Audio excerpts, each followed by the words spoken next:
அஸ்ஸலாமு அலைக்கும். வணக்கம் எல்லாத்துக்கும். இங்கே பாருங்கள், இது நித்திய கல்யாணி.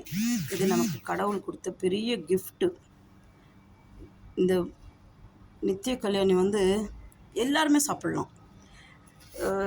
கேன்சர்காரங்களுக்கு இது கடவுளால் கொடுக்கப்பட்ட நமக்கு பெரிய கிஃப்ட் எதுடானா இந்த நித்திய கல்யாணி. கேன்சர்காரங்களுக்கு வேரோடு அப்படியே செடியை முழுசாக எடுத்து கழுவிட்டு காய வச்சு பொடி பண்ணி டெய்லி காலையில் நீராகாரம்னு சொல்லுவாங்க. பழைய சோத்தில் தண்ணி ஊற்றி வச்சுருப்பாங்க, அது கூட கலந்து குடிக்கலாம். இல்லை வேண்டான்றவங்க அப்படியே ஒரு ஸ்பூன் போட்டுட்டு சுடு தண்ணியை குடிச்சிக்கோங்க.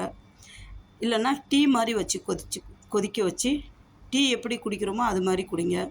அவ்வளோ நல்லது. இது நம்ம ஊரில் சுடுகாட்டு பூவுன்னு சொல்லுவாங்க, நித்திய கல்யாணின்னுவாங்க. ஆனால் இதோட இது இப்போ இருக்கிறவங்களுக்கெல்லாம் தெரியறதில்ல. அந்த காலத்தில் ஆயுர்வேத மருந்தெல்லாம் இதெல்லாம் யூஸ் பண்ணி தான் அன்றைக்கி கேன்சருக்கு மருந்து எடுத்தாங்க, இன்னமும் எடுக்கிறாங்க. இதெல்லாம் அமெரிக்காக்காரன் அவன் எடுக்கிறான், நம்மளெல்லாம் முட்டாளாக்குறான். இனி நம்ம வீட்லேயே 2 செடியை வைங்க, நமக்கு பாதுகாப்பானது. கீழே நெல்லி வைங்க, வல்லாரக்கீரை வைங்க.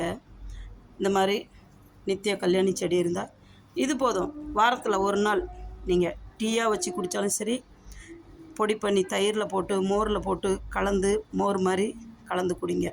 சுகர் இந்த கேன்சர்காரங்களுக்கு அவ்வளோ நல்லது. சாவை நம்ம தள்ளி போடலாம். இன்ஷா அல்லாஹ் கடவுள் காப்பாற்றட்டும் எல்லாத்தையும்.